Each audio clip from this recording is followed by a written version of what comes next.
ခု၌အနာဂတ်လေးရေနာကျင်ခြင်းတွေအများကြီးရှိတဲ့ရက်တွေဆိုကလေးတစ်ယောက်လိုမင်းရင်ဝင်နဲ့တိုးပြီးဘသူကလေဘယ်ဝါကလေဆိုပြီးတိုက်တန်းခြင်းနေမိတယ်အေးနေတဲ့လက်ကိုဗိုက်လေးထဲထည့်ပြီးနွေးနွေးလေးထားခြင်းပြီးသလိုအိတ်မပြောမချင်းအိတ်ပြီလားဆိုတဲ့မေးခွန်းတွေတလက်ဆက်မေးပြီးနှောက်ယှက်ခြင်းနေမိတယ်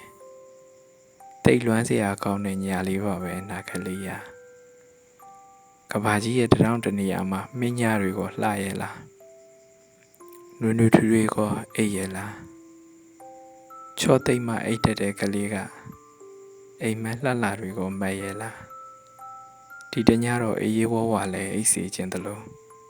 အိမ်မက်လှလှလဲမက်စီခြင်းနဲ့မအေးတဲ့ညတွေမှာတော့မင်းကိုဖတ်ထားရင်တွေးခြင်းတဲ့သူမို့